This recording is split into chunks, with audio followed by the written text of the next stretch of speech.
What's up, y'all? Listen, we just hit 1,900 subs on the channel, so I wanted to say thank you guys for just continuing to rock with the channel and rock with the content and finding value in what I have to say about narcissism. I absolutely appreciate each and every last one of y'all just for sharing the journey with me. So this video right here, I'm going to talk about narcissistic isolation. And the reason why I think it's important for me to do this video is because we hear a lot of the terminology all the time, you know, the gaslighting and, you know, how the narcissist triangulates you and all of that kind of stuff. So we hear all of these different terminology, but when it comes to actually seeing it and applying it in everyday life, it's a lot more subtle and it's harder to see, especially if you haven't been through it. So for all of you guys that have been through it, I know you guys can probably pick up on it a little bit better, especially after probably being crushed by the narcissist, like, you know, having your feelings hurt in some type of way by a person just who lacks empathy, don't care about nothing but themselves, all of that kind of stuff. So I wanted to do this video right here because the way that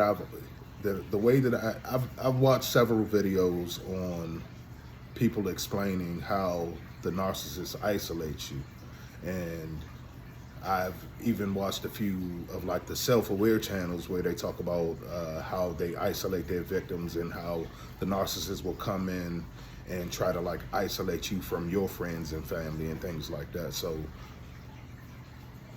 number one, let me first talk about me a little bit. So the person that I am like a thinker, and I'm a very like creative person, so I need my alone time. So I spend a lot of time alone, you know, just kind of in my own lane, doing my own thing. Like, I do socialize and I do get out. I'm kind of like a popular introvert, so I know everybody. I go out, I hang out from time to time, but I also need my time to recharge. Like, I'm sure a lot of you empathic people out there, you need your time to recharge after being around different energies. You know what I'm saying? You gotta like go into your own zone just to kind of heal yourself and get back to full capacity so that you can go back out and face the world again. So I know a lot of you guys can kind of relate to that. So that's the type of person I am. So I spend a lot of time alone anyway. So when the narcissist came into my life, she didn't really have to isolate me from my friends and family and things like that. She still tried to do it because when the discard came and when she started moving real crazy, she tried to like infiltrate my family and friends and tried to like paint the picture of me, basically running the smear campaign. So she tried to like infiltrate my family and friends, but it was too late because we hadn't had any issues or any problems or anything before the discard came. And the discard in my situation, a lot of you guys know, came literally the day after I found out that she was pregnant with our child. So there was no like history of bad blood between us, and there was no history. Now on her side of things, she was painting a picture, and she was already smearing me on her side of things. But when it came down to my side of things, people only saw like the good in the relationship because it was like more hands-on. I was in the picture, and she couldn't, you know, she couldn't fabricate the story to get people to believe that, you know what I'm saying, that I was doing anything wrong to her at that time or any of that kind of stuff, like on my side of things, because it was always just like a cool, relaxed environment. It was always just a vibe. Like, we come around, we would hang out and go around different family members and friends, and it would always just be a chill time, like I'm a very also like low-key, easy, go with the flow type of person as well. You know what I'm saying? I mean, I'm not really passive in a sense of like I'm just going for anything. Like, nah, I'm a stand on my business when it come down to like any form of disrespect or anything like that. But when it come down to it, I'm usually like I'm easy to talk to. I like to have fun. I like, I got a pretty good sense of humor, that kind of thing. So when it came down to like trying to isolate me from my friends to paint me in a bad picture, that wasn't really working for her.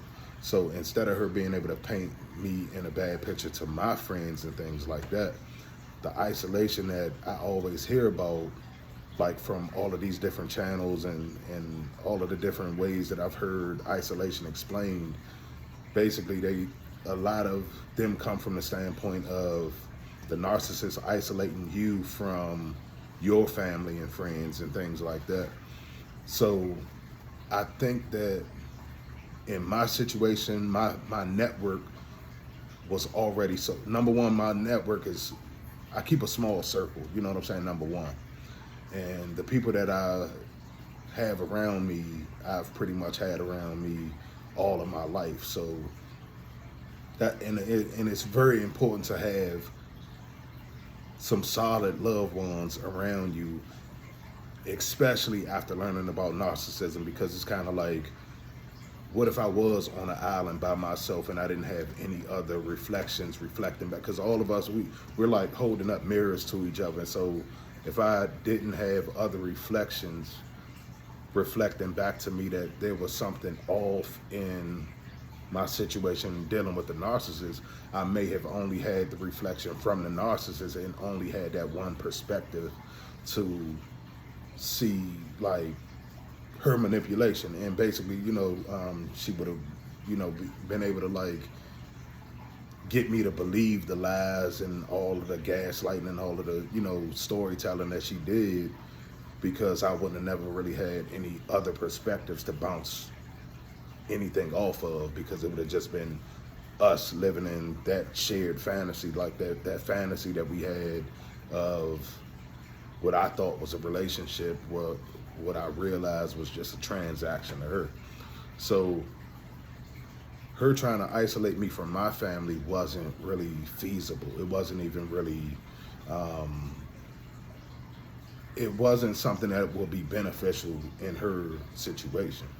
So instead, and this is why I wanted to do this video, because I feel like I've never heard this explained this way, but this is exactly what happened in my situation. And because it happened in my situation, I just kind of want to give you guys a heads up on how the isolation works when they can't really get you isolated from your family and friends. Like, your network is so solid that they can't really infiltrate that, or the discard and all of the drama happens so fast that they don't have time to, like, get in front of the story with your network.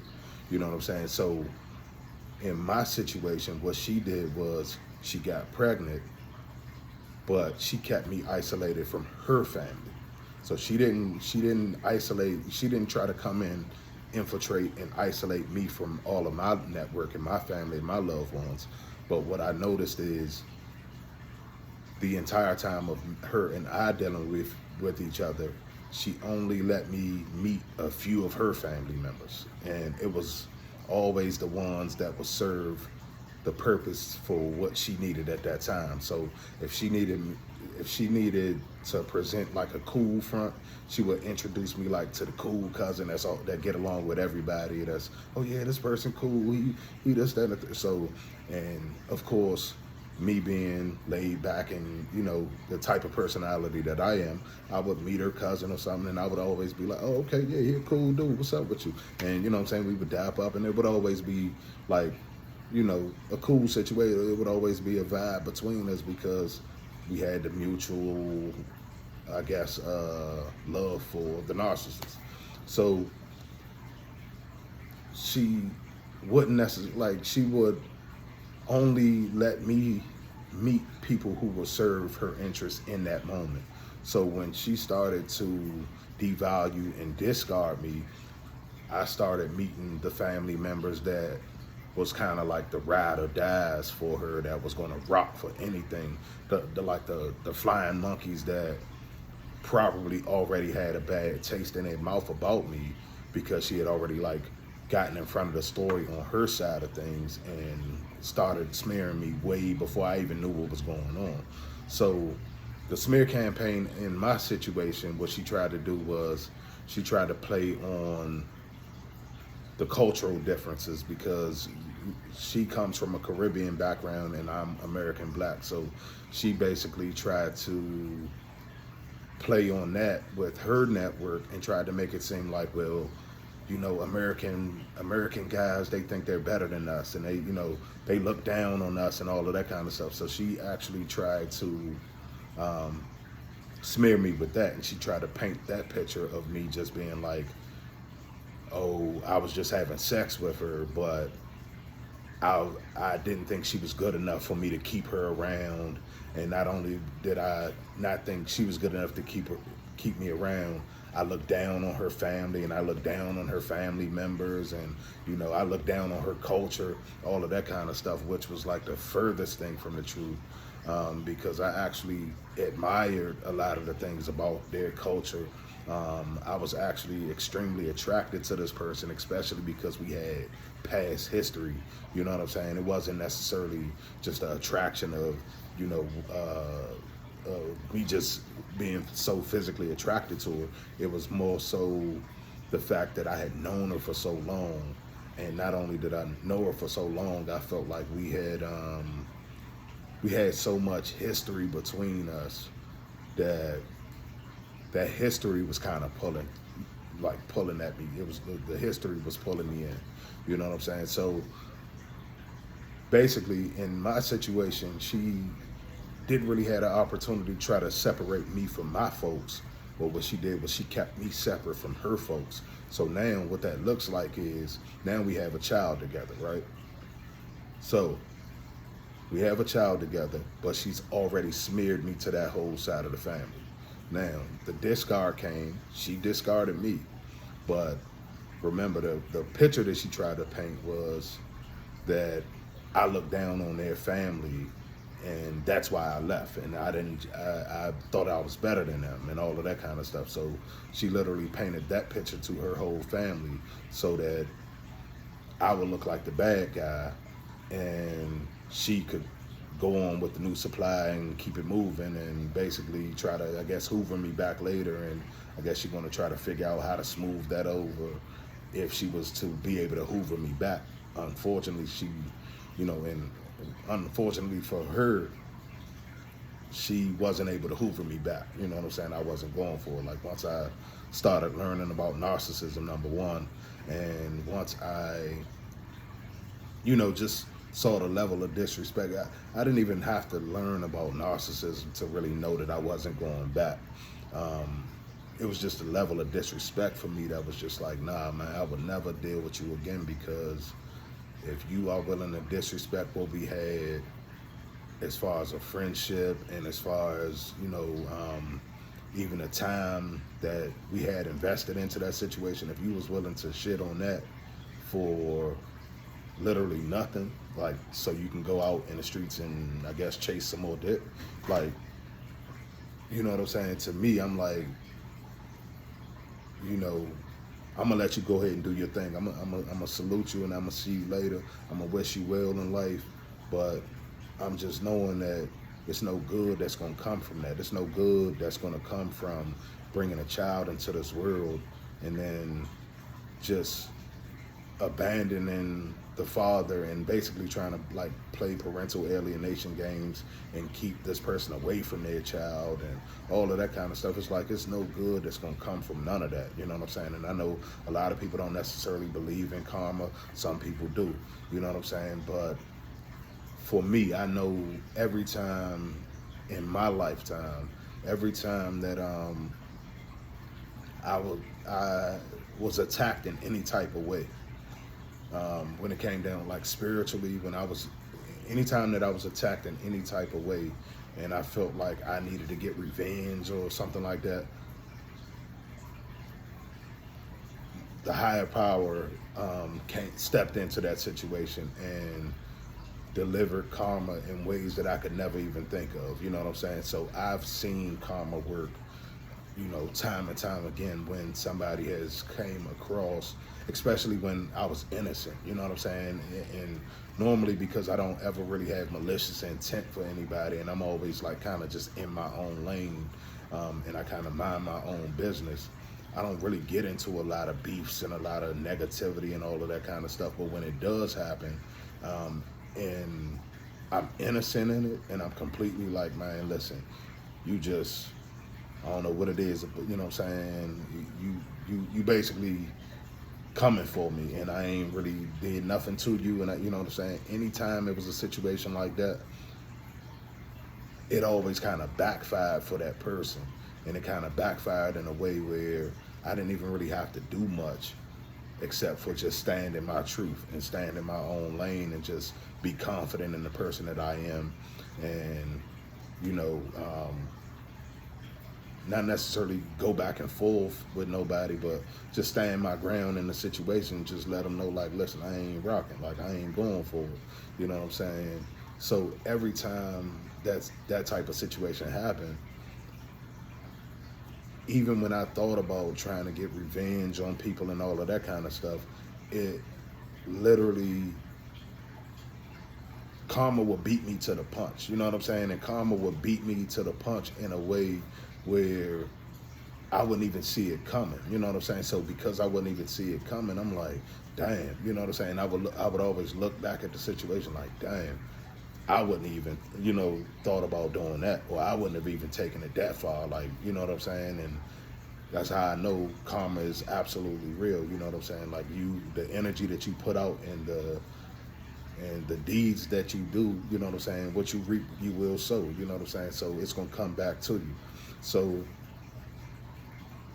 I just wanted to drop this video real quick because I feel like it's important for y'all to understand that not only will they try to isolate you from you and your friends and try to like infiltrate your circle, they will also try to just keep you separated from their circle, so that whatever, when they start painting whatever picture that they want to paint of you, whether it's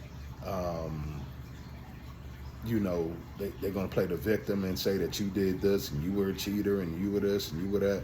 You got to think about it like this. Nobody in her family knows me at all.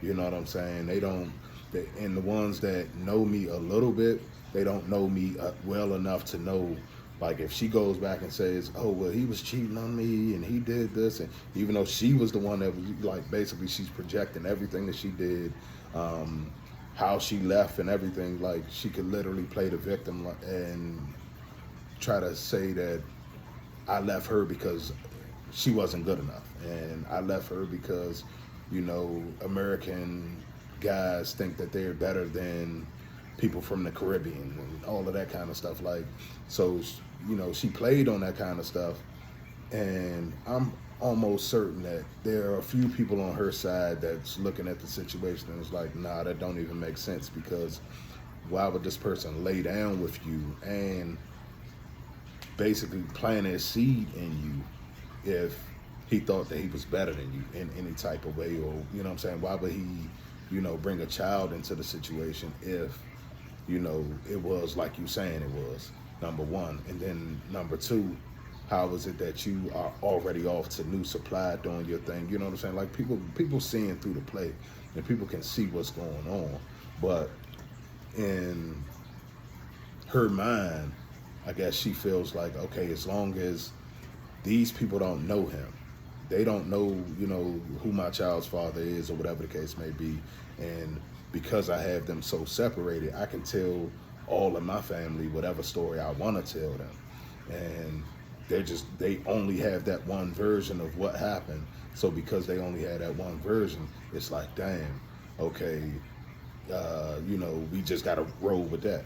Or even if they don't necessarily believe her or believe everything that she's putting out, they still only have that one version of events to go by.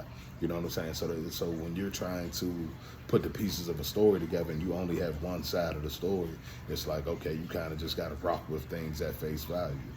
And I'm not gonna lie, I got caught up, and I can see how easy it is to get caught up in taking things at face value, because I did it at the beginning of the relationship when I was dealing with her. There was a lot of things that she told me and a lot of stories that she would present to me that now looking back, I'm like, that shit don't make no sense. But at the time, all I could go by was what she was telling me in that moment. And I didn't have any other factors to like fact check this stuff against. So, you know what I'm saying? Because I didn't know, you know, the full story, and because I only had bits and pieces of the puzzle, that's all I could really, you know, base anything off of. So I wouldn't say that I necessarily made any type of opinion either way. I just had to kind of take the information for what it was and hold on to it and just process it until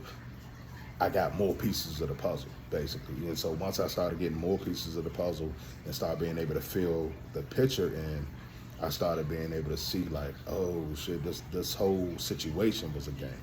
This whole situation is basically a con to get supply from me, you know what I'm saying? And I think in my situation to basically have a seed with me, you know what I'm saying? She wanted to, you know, lock me in through a baby trap. And because of that, you know, she did her thing and she lured me in, but like I say, she isolated it.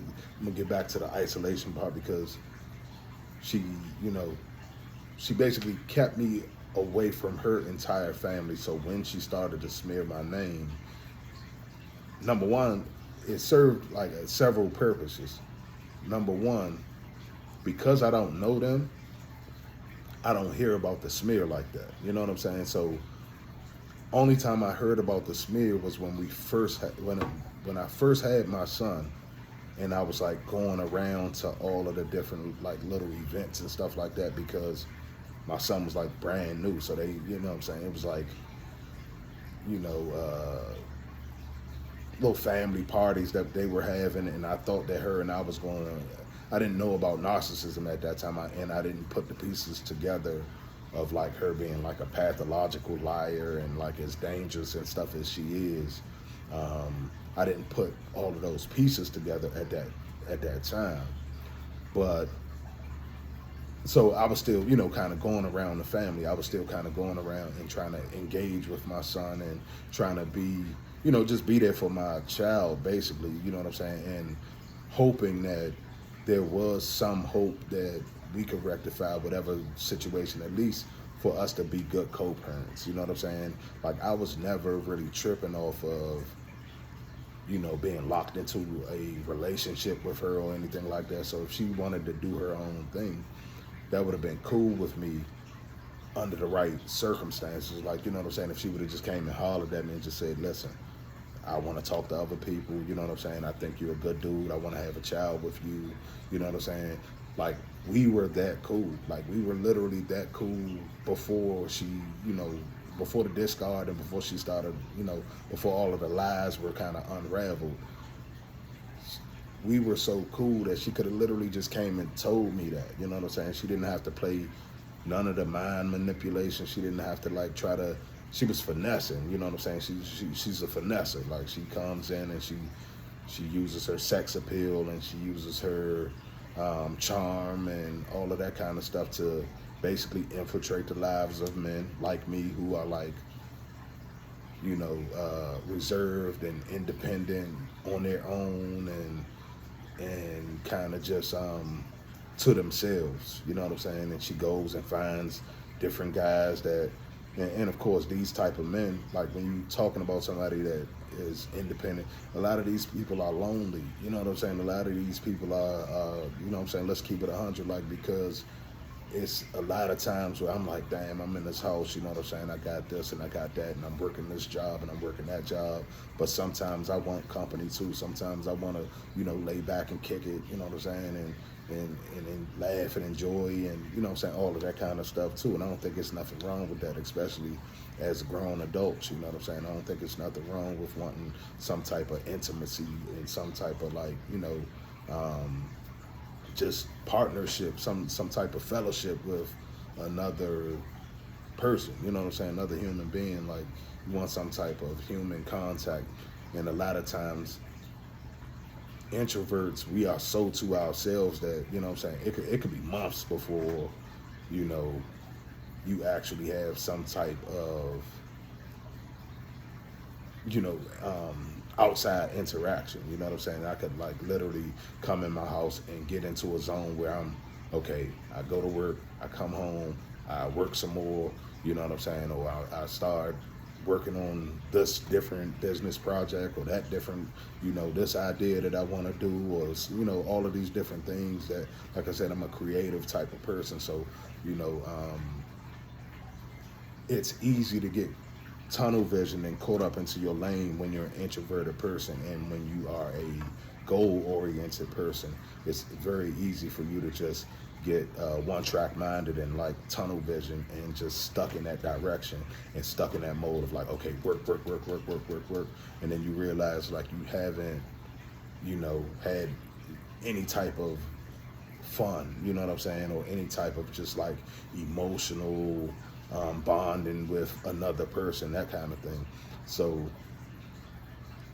it's definitely important for you guys to keep your social network strong. Even if you have a small social circle, you need your friends to bounce that reflection off of, so that you can see whatever situation that you're dealing with, you're going to get a different perspective. Because a lot of times, you know, the different energies, like when, you know, when I'm around different friends, I can see different perspectives differently, because when I look at the situation, I'm like, damn, this person thinks like this. So when I get around this person and I start interacting with them, our energy is a certain type of way, rather than another person that I might be engaged with.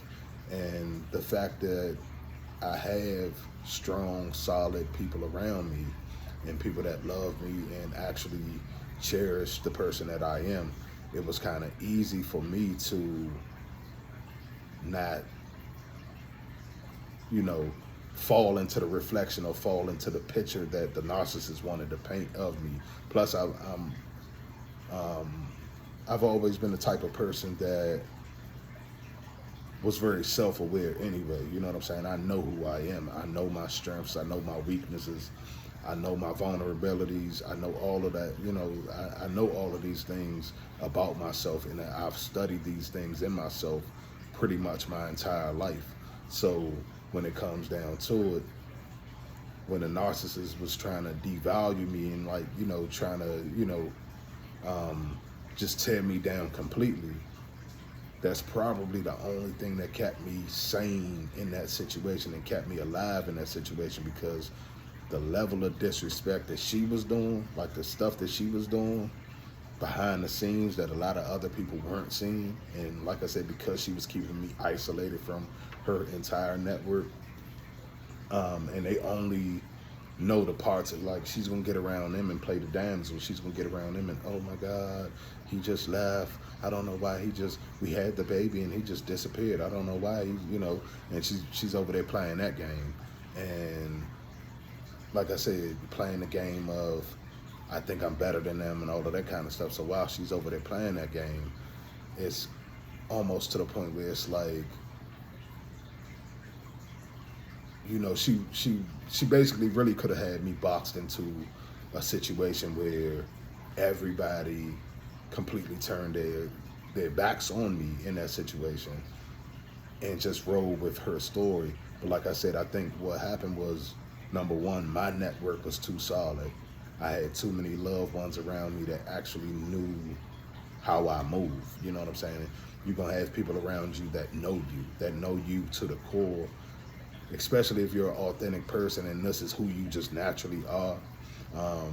You're going to have the people that's around you that's like, nah, that don't sound like Adrian, even on a bad day. You see what I'm saying? Like, that don't sound like this person even on a bad day. That don't sound like anything that they would do. Or if they did do whatever it is that you're saying that they did, you know what I'm saying, I'm sure it's more to the story. So, you know, you're going to have those type of people, but then you're going to also have the people that just blindly support the narcissist. And that's what I was bumping into and running into when I got around her family. You know what I'm saying? And I see that now I can look at the situation and see, okay, all of that was on purpose. So instead of her infiltrating your world and trying to separate you from your friends, what she does is she comes into your world and then draws you into her world. You see what I'm saying? And when she's drawing you into her world, she keeps you separate from everybody that's in her world. You know what I'm saying? So now, when your use is up, when your value is gone, when she's gotten whatever she wants from you, and I absolutely hate saying when they get absolutely everything that they want from you, or when your value is gone, because the narcissist that I was dealing with literally told me, and she said it just like, she was like, oh, I always get my way. I always get what I want. I always, you know what I'm saying? Like, she literally said that to me right before she pulled the baby trap and then the discard. And that still to this day has been one of the hardest things for me to deal with in this healing journey. It's almost like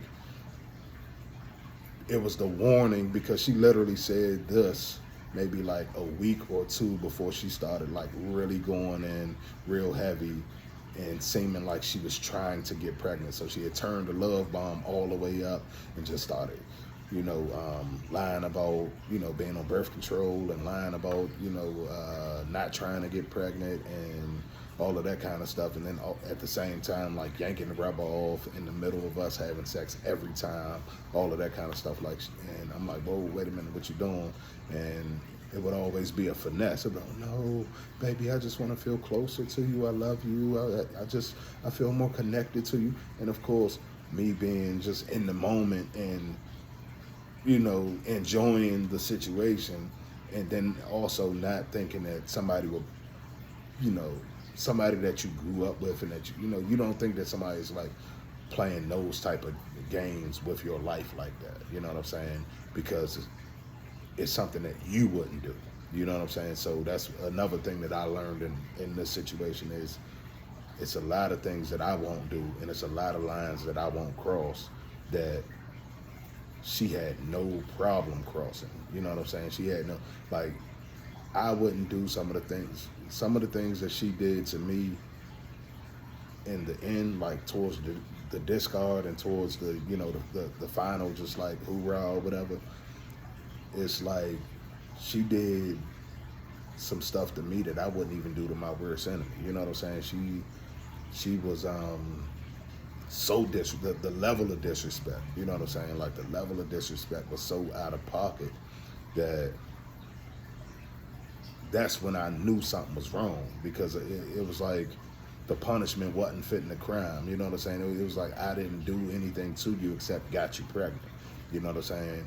And all of a sudden, it's all of this like anger and hatred and rage pointed directly at me. And I'm like, for what though? You know what I'm saying? Because it's not like when she told me she was pregnant, I ran off on her, or nah, I was actually trying to pull her in closer, like, damn, you pregnant? Okay, cool. You know what I'm saying? I actually asked her, like, man, come move in with me. You know what I'm saying? And she like, oh no, you know what I'm saying? And I'm like, I'm thinking to myself in that moment when she did that, you know what I'm saying? I saw her body language like, oh no, I had no intentions of actually being with you. You know what I'm saying? Like, when she did that, I kind of, that was the first like time that I really saw like, dang, so you literally just wanted to have a baby. It wasn't, you ain't had no intentions on us ever being a family. You had no intentions on, and the sad part about it is the entire relationship took place at my house. You know what I'm saying? Basically, like, everything, all of the quality time that you would say that I spent with the narcissist was either like out on dates, out eating. She loved hookah. She loved to smoke hookah. So because she loved hookah, we spent a lot of time in like different hookah bars and things like that, and a lot of different restaurants and stuff like that, just eating out and all of that kind of stuff. But it's like when that discard hit, it was like none of that shit mattered. It was like none of that time invested, none of the stuff that we had ever dealt with, been through, none of that. It was just like, okay, boom, it's over. I got what I want. I wanted a baby. I got that baby, and now I'm gone. You know what I'm saying? And that's literally the life of, you know, I mean, that's literally like how that story went. You know what I'm saying? That's literally the life that I've been living ever since. You know what I'm saying? That's, you know, my daily existence has been being discarded like that, and now having to navigate being a single father in a situation that I was totally not expecting, and you know, just trying to still trying to like reach and maintain my own goals and trying to stay in front of my own personal life and all of that kind of stuff. So like I said, I just wanted to give y'all this video real quick just to show y'all how they isolate you.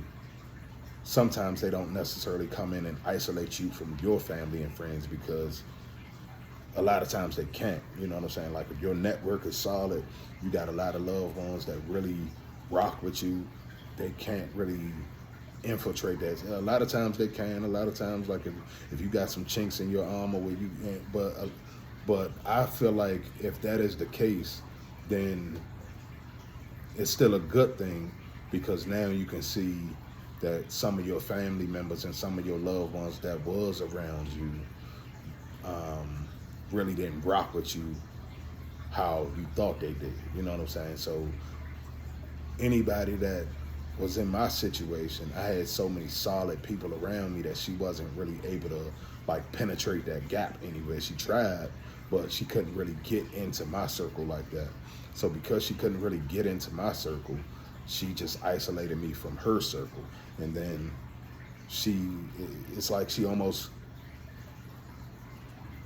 goes into her web, you know what I'm saying, and like gathers up with all the other spiders, like with all the other black widows, and she like gets her game, and then she leaves her web, and she goes out in the streets and she do her dirt, and she bite her victims, and then once she bite her victims, she run back to her web.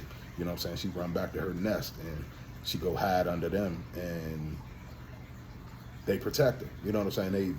So it is very predatory in that sense, because it's almost like she's going out and she's hunting, and then she runs back to her family, and then she hides behind them and says, oh my God, these people did this to me, these people did that to me, and she plays vulnerable to her network. So like I said, I just felt like it was important for me to do this video, because I always, like, every time I've heard about the narcissists isolating you, I always hear it the other way around. I always hear about the narcissist coming into your life and like penetrating your gaps to the point where they have you and your friends falling out, or they have you and your friends and your family members, you know, at odds with each other, or they have you and your friends, you know, separated and divided to the point where now you have no social network on your side of things as well as their side of things. In my situation, I just saw it play out a little bit different, and I just wanted to explain it this way because I had never heard it explained from the opposite side. So like I said, think about having a child with somebody that to where the person is keeping your family separated from her family, so that nobody, so like it's literally like nobody from my family knows anybody from her side of the family at all. So like my mother and her mother could walk past each other in a store right now and wouldn't know who each other was at all. That's how she keeps things isolated. She keeps things isolated like that. She keeps things isolated to the point where, okay, this particular group of people don't know this particular group of people. And so since these two groups don't know each other, I'm gonna just keep them separate. So I don't know if y'all remember, I had did a video where I told y'all about how the gender reveal went. And so basically, I'm gonna give y'all a quick rundown on that. So when the gender reveal came and when my son was being born, the narcissist and her family made flyers, and they made flyers to this event, and they sent it to my whole family. So now we get these flyers and we see them, and we're like, okay, we see the date, we see the time, and we're like, okay, cool. At least they, at least they had the decency to, make a flyer and invite us out and all of that kind of stuff. Okay, cool. Day of the event comes, we go to the location. Now my whole family goes to one location, the location that they sent us on the flyer. Her family went to the real location. So basically, she didn't want my family and her family mixing or mingling at all. So she literally went out of her way, and her family just let her do it. You know what I'm saying? They basically stamped her, and they stood behind her on that. You know what I'm saying? So, and then that's when she kind of, I guess, went a little further into the smear campaign of like, oh, well, he did this to me and he did that to me. And she started playing like the victim to her family and trying to make it seem like, oh, the reason why I sent his family over there was because, now, we hadn't had no beef. I had no idea that was even coming. I had no idea that she even she even felt that way of like keeping us separate or not wanting to be around my family or whatever, because we had always been cool. You know what I'm saying? It was never no smoke. So now I'm like, where did that come from? You know what I'm saying? Like, why? You know what I'm saying? So that's also kind of when I started getting the idea that maybe she's dealing with other guys and all of that kind of stuff as well. Because before that, I always felt like maybe she's trying to separate us out, or maybe she's trying to separate me out because maybe I'm not the father. Maybe I'm, you know what I'm saying, that kind of thing. So, of course, that's running through my head. And I was, it was a rough time at that point, because I was dealing with so much from, like I said, COVID just hitting, and now I got a new baby on the way, and then the discard just came out of nowhere, and then all of these lies and the smear campaign all over the place. And my father had just passed away, so all of these different things happened like back to back to back, like literally in the matter of like weeks. Like my life was literally turned upside down in like a night. Like in one day, my life was like turned completely upside down. And then following that, it was like an aftermath of just events that, intensified it even more. It was a lot of stuff that just made it even worse. Like it was like, damn, now this happened. Now, like they say, when it rains, it pours. It was kind of like a situation like that where everywhere I turned, it was kind of like, dang, okay, now this happened. Now I got to deal with this. Now I got to deal with this. Now I got to deal with this. And before that, my life was kind of, not saying that I didn't have different challenges and things like that, but I was like really on my purpose, and I was really in my mission. I had started a clothing line, and that was going pretty well for me. I had started a nonprofit organization, and that was going pretty well for me. I was doing pretty well on my job, all of that kind of stuff. So my life was kind of like falling into place, and that's what a narcissist comes in to steal, kill, and destroy. You know what I'm saying? So they came in. She came in. She wreaked her havoc. She had her baby, and she got out of there. You know what I'm saying? So, and like I said, and she kept me away from her entire family and her entire network. So whatever story she tells from now on, she, nobody will ever know, or unless they, ever meet me somewhere else. And then a lot of times the games that they'll play is, it's been so long now that it's like, well, you still complaining about that? Like, that's a lot of the games that the narcissist tries to play too. They'll keep you isolated for long enough to where everybody has kind of gotten over it. Like, well, you still dwelling on that? Like, then you'll have people kind of looking at you like that. Now, you know what you dealt with, and you know how hard it was of a situation that the narcissist put you in. But now you got all these different people that either don't understand, or they're flying monkeys to the narcissist, and they're going to come in and they're going to be like, well, you still complaining about that? Oh, you know, that was years ago. That was, you know, why is that still bothering you? Not realizing that this person has literally came into your life, turned your whole situation upside down. It might have taken you years just to get out of it. It might have taken you years to get over it. You know what I'm saying? Or to get past whatever it was that they did to you. You know what I'm saying? Because of whatever the aftermath of the situation and the circumstances that they left you in.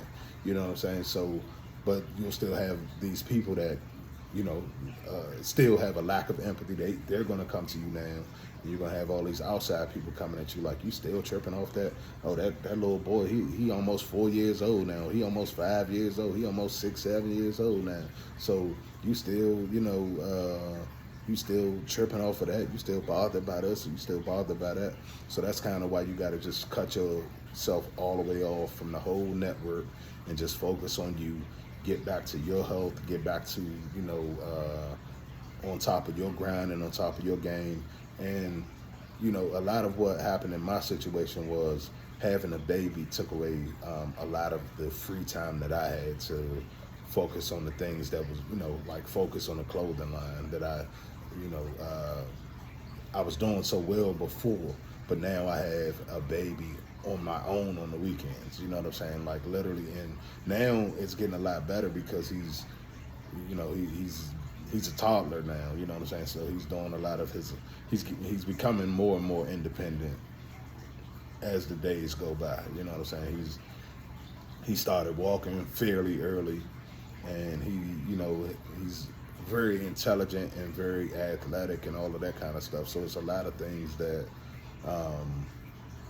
I thought was going to be a lot worse than it was, but because he has already, you know, because he's very sharp and because he's very intelligent, it's like some of the things that I was extremely worried about because I was on my own and because I didn't have any help and because I was like basically burning myself thin because I work all the way during, you know, throughout the week, and then I have a newborn baby every weekend, you know what I'm saying, by myself. No help, it's just me and just trying to figure that out. And so it was like I didn't get no breaks. And still, you know, I don't get, only time I get a break now is if the narcissist wants to be petty in any type of way and try to hurt me by trying to keep my child from me or any of that type of stuff. And at this point, it's like, man, listen, do what you're gonna do. It is what it is until, you know, we come up with a different arrangement or whatever the case may be. But, you know, but yeah, you know, like I said, I just wanted to show y'all how they keep you isolated and keep you away from not only your network, but they're trying to keep you away from. They want you on an island. They like literally, if they could keep you away from your network, which is a lot harder to do if you have solid people in your network, but if they can keep you away from your network and their network and have you on an island by yourself, that's really where they want you. So now you have to come back to them, you know what I'm saying, for any type of like validation or even to, like I said, to have that reflection of like, is everything going good? Is everything going bad? You don't have nothing to bounce that off of when you're on the island by yourself like that. You know what I'm saying? But in my situation, like I said, my network was so solid and so strong, and that's why you gotta have like people that you can trust around you, that you gotta have people that, you know, got your back around you for real, you know what I'm saying? So and if I didn't have those people in place, I could just imagine how much worse this situation would be. You see what I'm saying?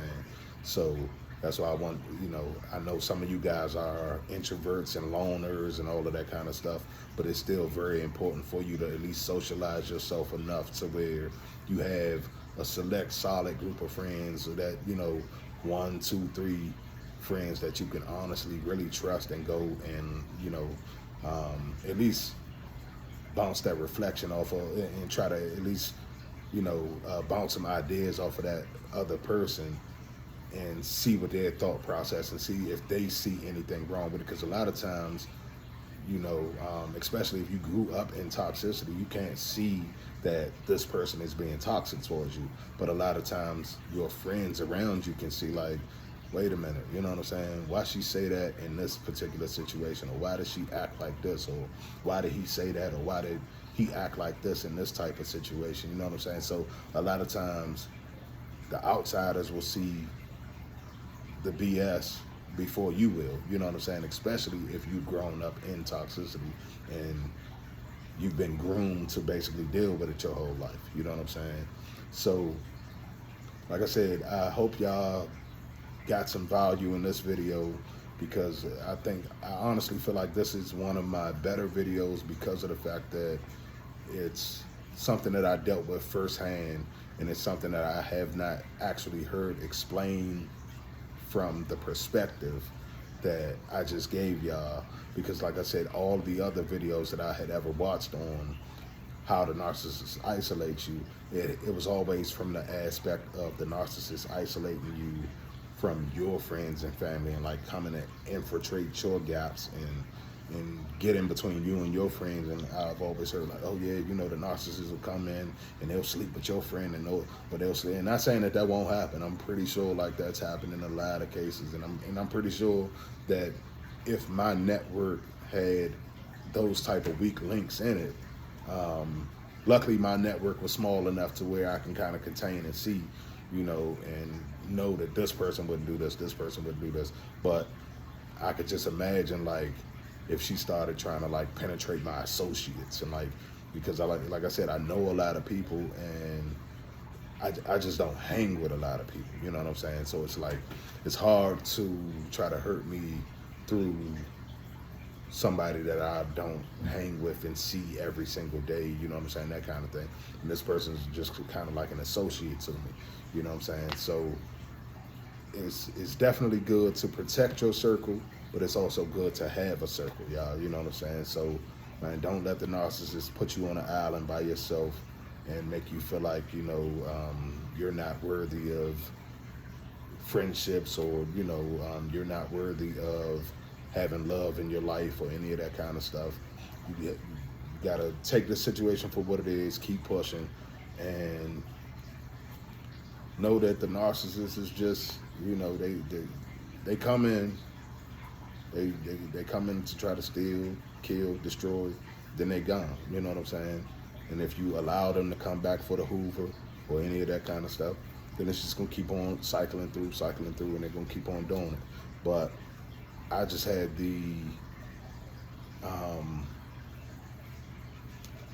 I guess I had the benefit of finding out who this person was right after we had our child.